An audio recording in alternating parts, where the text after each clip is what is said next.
మారిన వాతావరణ పరిస్థితులతో పంటల్లో చీడపీడల ఉధృతి పెరుగుతూ వస్తోంది. దీంతో రైతులు తోచిన మందల్లా పంటలపై పిచికారీ చేస్తున్నారు. విచ్చలవిడిగా రసాయన పురుగు మందుల వాడకంతో పురుగు అదుపులోకి రాకపోగా నిరోధకతను సైతం పెంచుకుంటోంది. దీనికి తోడు ఒకేసారి రకరకాల చీడలు పీడలు ఆశిస్తుండటంతో 2-3 రకాల పురుగు మందులు, తెగులు మందులు కలిపి పంటలపై పిచికారీ చేయడం చర్చకు దారితీస్తోంది.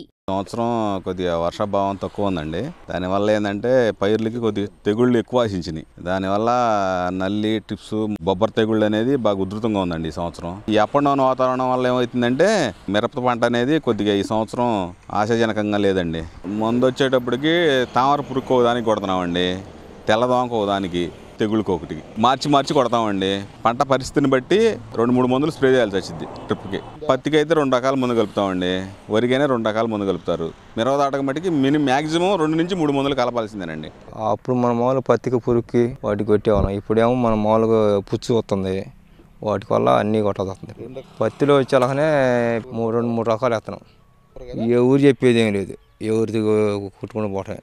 మొక్కల పెరుగుదలను, పూత, కాపును ప్రభావితం చేసి దిగుబడులను తగ్గించడంలో కలుపు, చీడపీడలదే ప్రధాన పాత్ర. వీటిని నివారించేందుకు తక్షణ పరిష్కారంగా రైతులు రసాయనాలను చల్లుతున్నారు. అనేక కంపెనీలు నిత్యం ఏదో కొత్త తరహా మందులను మార్కెట్లోకి తెస్తూనే ఉన్నాయి. అయితే రకరకాల మందులను కలగలిపి మిశ్రమంగా పిచికారీ చేసే విధానం రైతుల్లో ఈ మధ్య పెరుగుతోంది. అవసరం ఉన్నా లేకపోయినా రకరకాల మందులు కలిపి పిచికారీ చేయడం వల్ల ఉపయోగం ఉండదని, కలవని మందులు కలపడం వల్ల అవి పని చేయకుండా పోతాయని, ఈ విధానానికి స్వస్తి పలకాలని వ్యవసాయ అధికారులు చెబుతున్నారు. ఎక్కువ మందులు పిచికారీ చేయడం వల్ల ఖర్చులు అనవసరంగా పెరిగిపోతాయని, పంటలకు మేలు చేసే మిత్ర పురుగులు సైతం కనుమరుగవుతాయని సూచిస్తున్నారు. కాబట్టి రసాయనాలను అవసరం మేరకు తప్పనిసరి పరిస్థితుల్లో మాత్రమే వినియోగించాలని సూచిస్తున్నారు.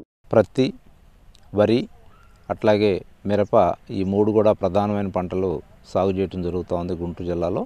అయితే రైతాంగంలో ఉన్నటువంటి ప్రస్తుతమైనటువంటి పరిస్థితి ఏంటంటే, వివిధ పంటలపై యాజమాన్య పద్ధతుల్లో ప్రముఖంగా సస్యరక్షణ చర్యల్లో కొంత అవగాహన లోపం కానివ్వండి, లేక అవగాహన ఉన్నప్పటికీ కూడా మోసపోసిన ధోరణిలోనే ఇంకా రైతులు చర్యలు చేపట్టడం జరుగుతూ ఉంది.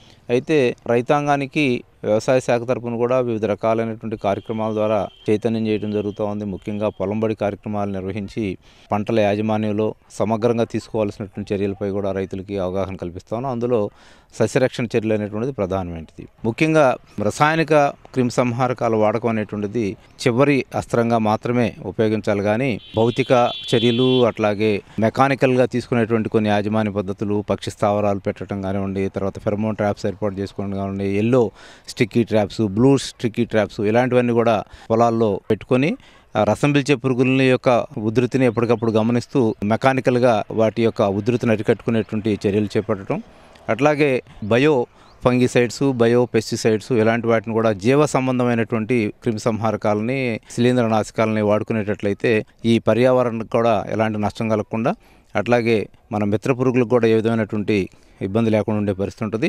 మిత్ర పురుగుల యొక్క ఉధృతి కానీ బాగా పెరిగేటట్లయితే శత్రు పురుగుల మీద మనం ఆటోమేటిక్గా క్రిమిసంహారకాలు వాడాల్సినట్టు అవసరం లేకుండానే మనం పంటని యాజమాన్యం చేసుకునే అవకాశం ఉంది. చాలా చోట్ల రైతాంగం వారికి ఉన్నటువంటి వివిధ రకాలైనటువంటి సమస్యల వల్ల కానీ ఏదేమైనా ఒక పురుగు నివారించడానికి 2-3 రకాలైనటువంటి క్రిమిసంహారకాలని అట్లాగే తెగులు మందుని కలిపి వాడటం జరుగుతూ ఉంది. దానివల్ల చాలా సందర్భాల్లో సరైనటువంటి కంపాటిబిలిటీ లేకపోవడం వల్ల 2 పురుగు మందులు లేక 3 పురుగు మందులు, తెగులు మందు కలిపినప్పుడు వాటి యొక్క పనితనం అనేటువంటిది తగ్గే అవకాశం ఉంది. అందువల్ల రైతులు కూడా చాలా ఆచితూచి అవసరం మేరకి ఈ రసాయనిక క్రిమిసంహారకాలు కావచ్చు, శిలీంద్రనాశులు కావచ్చు వాడుకోవటం చేయటం ఒకటి. రెండవది 2-3 రకాలైనటువంటి పురుగు మందులు కానీ తెగులు మందులు కానీ కలిపి వాడకుండా ఉండటం అనేటువంటిది రైతులు ప్రస్తుతం తీసుకోవాల్సినటువంటి చర్యల్లో ప్రధానమైనటువంటిది. అదే కాకుండా డోసెస్ల విషయం కూడా రైతులు విచక్షణారహితంగా కొంత హై డోసెస్ వాడుతున్న పరిస్థితి ఉంది. రాబోయే రోజుల్లో ఆ విధంగా వాడటం వల్ల పర్యావరణానికి హాని కలగటమే కాకుండా మిత్ర పురుగులన్నీ కూడా విచక్షణారహితంగా చనిపోయే పరిస్థితి ఉంది. దాంతోపాటుగా పురుగుకు కూడా తట్టుకునే శక్తి పెరిగిపోతూ ఉంది. తద్వారా ఎప్పటికప్పుడు మనం పురుగు మందులు కానీ తెగులు మందు కానీ మార్చుకోవాల్సినటువంటి పరిస్థితి వస్తూ ఉంది.